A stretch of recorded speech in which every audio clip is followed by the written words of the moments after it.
Okay, good morning. This is Raghavendra. మీరు చూస్తున్నారు trending soft YouTube channel. So ఈరోజు నేను డేటాబేస్ని ఎలా క్రియేట్ చేయాలి, ఫస్ట్ ఆఫ్ ఆల్ ఒక MySQL వర్క్ బెంచ్లో డేటాబేస్ని ఎలా క్రియేట్ చేయాలి, సో దాని నుంచి మనం ఎలా క్వరీస్ని ఎలా రాయాలి, దాని రిజల్ట్ ఎలా చూడాలి అనేది నేను ఇప్పుడు ప్రాక్టికల్గా చూపిస్తాను. ఒకసారి చూడండి. సో జనరల్గా ఇప్పుడు నేను ఆల్రెడీ MySQL డేటాబేస్ని ఇన్స్టాల్ చేశాను. సో ఇక్కడ మనం ఇన్స్టాల్ చేసేసిన తర్వాత మనం వెళ్ళాల్సిన రూట్ ఏంటంటే, ఫస్ట్ లోకల్ డిస్క్ సిలోకి వెళ్ళి దానిలో ప్రోగ్రామ్ ఫైల్స్ అనేది ఉంటుంది. ఆ ప్రోగ్రామ్ ఫైల్స్ నుంచి మనం పర్టికులర్గా ఇక్కడ MySQL ఇన్స్టాల్ అయి ఉన్నట్లయితే ఇక్కడ MySQL అనేది ఒక ఫోల్డర్ కనిపిస్తుంది.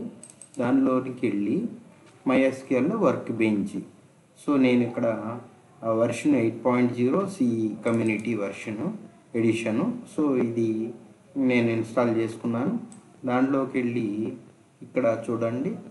సో ఇక్కడ MySQL వర్క్ బెంచ్ అని ఉంది చూడండి. సో దీన్ని క్లిక్ చేయండి. ఇక్కడ ఉంటుంది చూడండి, ఇక్కడ అప్లికేషన్ అని ఉంటుంది, అది ఎగ్జిక్యూటబుల్ ఫైల్ అన్నట్టు. సో దాన్ని మాత్రమే క్లిక్ చేయండి. ఇక్కడ అప్లికేషన్ ఉంటే అది ఎగ్జిక్యూటబుల్ ఫైల్. మనం క్లిక్ చేసిన మాత్రం మనం ఏవైతే మనకు ఓపెన్ కావాలో అవి మాత్రమే కొన్ని డిస్ప్లే అవుతాయి. అది ఒకసారి గుర్తుపెట్టుకోండి. సో డబుల్ క్లిక్ చేయండి. క్లిక్ చేస్తే మనకి ఇలా వస్తుంది స్క్రీను. సో దానిలో మనకి కావాల్సింది ఏంటి, సో డేటాబేస్ కనెక్షన్ అనేది కనెక్ట్ చేయాలి. సో ఇక్కడికి వెళ్ళి ఫస్ట్ డేటాబేస్ మీద క్లిక్ చేయండి. డేటాబేస్ మీద కనెక్ట్ టు డేటాబేస్ అని క్లిక్ చేయండి. బేసిక్గా మన కనెక్షన్స్ పోస్ట్ నేమ్ అడుగుతుంది, అది బై డిఫాల్ట్గా ఉంటుంది. 127.0.0.1 పోర్ట్ నంబరు 3306 MySQLకి బై డిఫాల్ట్గా. So user name root by డిఫాల్ట్గా ఉంటుంది. పాస్వర్డ్ నేను ఏం సెట్ చేయలేదు, ఎంటీగా వదిలేయండి. సో ఓకే చేయండి. చేసిన తర్వాత మనకి ఇలా స్క్రీన్ ఇలా డిస్ప్లే అవుతుంది. సో ఇదంతా కూడా క్వరీ ఎడిటర్. మనం ఇక్కడ క్వరీ రాస్తాము. ఇక్కడ రిజల్ట్ కనిపిస్తూ ఉంటుంది, అంటే మనం రాసిన దానికి కరెక్టా కాదా అనేది కనిపిస్తూ ఉంటుంది. ఇదంతా కూడా నావిగేషన్ బారు. ఇది అవసరమైనప్పుడు చెప్తాను. ప్రజెంట్ మీరు చూడాల్సిందల్లా ఏవైతే చూడాలో దాన్ని మాత్రమే ఫస్ట్ ఆఫ్ ఆల్ కాన్సన్ట్రేట్ చేయండి. సో అన్నిటి మీద కాన్సన్ట్రేట్ చేస్తే అసలు దాన్ని మరి వదిలేస్తారు. సో ఏవైతే కావాలో దాన్ని మాత్రమే కాన్సన్ట్రేట్ చేయండి, మిగతాయి స్కిప్ చేయండి. తర్వాత మీకు ఒక ఐడియా వచ్చాక ఇదేంటి అనేది ఒకసారి మళ్ళీ వెళ్ళి చూడటానికి అవకాశం ఉంటుంది, అది క్లియర్గా ఉంటుంది, అప్పుడు చూడండి. సో స్టార్టింగ్లో కొంచెం కన్ఫ్యూజ్ అవుతారు. సో ఇది క్లియర్గా చూడండి. ఫస్ట్ మనం ఏంటి, ఇక్కడ మనకి ఒక డేటాబేస్ని క్రియేట్ చేయాలి, ఒక ఎంటీ స్పేస్ని క్రియేట్ చేయాలి. అంటే మనం ఏం చేయాలనుకున్నాం, క్రియేట్ అనే ఒక క్వరీని రాసి క్రియేట్ డేటాబేస్, అంటే మనం డేటాబేస్ని కదా క్రియేట్ చేసేది. సో కాబట్టి ఇక్కడ సిడి అనేది షార్ట్ నేము. సో క్రియేట్ ఒకటి, డి అంటేనేమో డ్రాప్ ఒకటి. క్రియేట్ చేయటం, వద్దనుకుంటే డిలీట్ చేయటం. సో డేటాబేస్ అంటే ఏమనుకున్నాం, collection of data tables along with the rules అంటాం. సో ఇక్కడ క్రియేట్ అని వాడతాము, క్రియేట్ డేటాబేస్ అని వాడి డేటాబేస్ నేమ్ అని రాస్తాము. సో క్రియేట్ డేటాబేస్ షాప్ అని మనం ఇక్కడ నేను రాశాను ఫర్ ఎగ్జాంపుల్గా. సో దాన్ని మనం ఇక్కడ రియల్గా చూద్దాం. సో ఇక్కడ మనం అక్కడ క్రియేట్ టేబుల్, ఇక్కడ మనం టైప్ చేసేటప్పుడు ఏవైతే మనకి బేసిక్ ఉంటాయో కమాండ్స్ అవి క్యాపిటల్లో పెట్టుకోండి, ఎందుకంటే మీకు క్లియర్గా ఉంటుంది. So create database shop student అని చేయాలి. ఫర్ ఎగ్జాంపుల్ స్మాల్లో పెట్టుకోండి స్టూడెంట్. సో ఇది ఎండ్ విత్ సెమీకోలన్ పెట్టండి.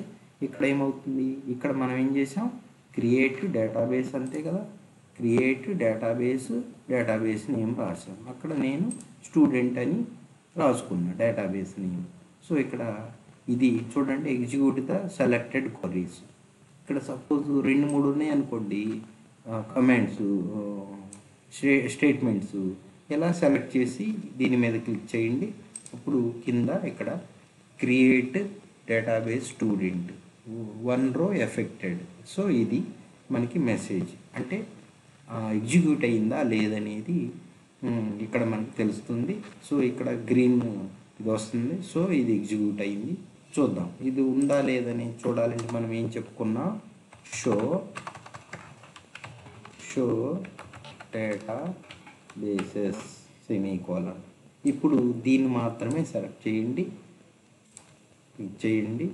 సో ఇక్కడ ఎన్ని 10 రోస్ రిటర్న్డ్ అన్నాడు. చూడండి ఇక్కడ ఎన్ని డేటాబేసెస్ ఉన్నాయి అనేది మొత్తం మనకి డిస్ప్లే చేసింది. చూడండి ఇక్కడ employee, hello, information schema, MySQL, ఇవన్నీ ఎన్ని అయితే ఉన్నాయో అన్నీ కూడా షో చేసింది. ఇక్కడ మనకి ఏమనుకున్నాం, స్టూడెంట్ అనేది క్రియేట్ చేశారు. ఉందా, స్టూడెంట్ అనేది క్రియేట్ చేసాం, డేటాబేస్ అనేది క్రియేట్ అయ్యింది. సపోజ్ మనం ఇక్కడ ఏమనుకున్నాం, వద్దనుకున్నామా, ఇప్పుడు వద్దు అనుకుంటే ఏం చేయాలనుకున్నాం, డ్రాప్ డేటాబేస్ నేమ్ ఏంటి, స్టూడెంటే వద్దనుకున్నాం. సో ఇప్పుడు చూడండి, ఇక్కడ సెలెక్ట్ చేశాను, ఇక్కడ ఎగ్జిక్యూట్ చేశాను, ఇక్కడ ఎఫెక్ట్ అయ్యిందా చూడండి. సో డ్రాప్ టేబుల్ స్టూడెంట్ 0 రో ఎఫెక్టెడ్ అని ఉంది. సో చూడండి ఇక్కడ ఎగ్జిక్యూట్ అయ్యింది. సో మనం షో డేటాబేస్ని సెలెక్ట్ చేసి మళ్ళీ ఇక్కడ క్లిక్ చేసినట్లయితే ఇక్కడ చూపించిందా, ఇక్కడ ఉందా మనకి స్టూడెంట్ అనేది, షాపు, షేపు, శాంపుల్, ఇలా ఉందా స్టూడెంట్ అనేది, లేదు కదా. సో అది ఇక్కడ డ్రాప్ అయిపోయిందా. Create database name, show databases, ఎస్ఎస్, ఎందుకంటే డేటాబేస్లో ఎన్ని అయితే ఉన్నాయో అన్నీ చేయమని చెప్పాము.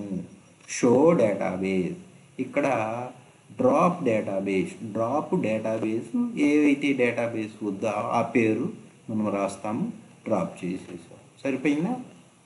సో మళ్ళీ ఇక్కడ కావాలనుకోండి, దీన్ని మళ్ళీ సెలెక్ట్ చేసుకొని ఎగ్జిక్యూట్ క్లిక్ కొట్టండి. సో ఎఫెక్ట్ అయిందా.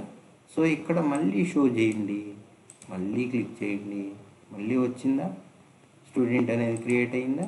సో అది ఓకే, డన్నా.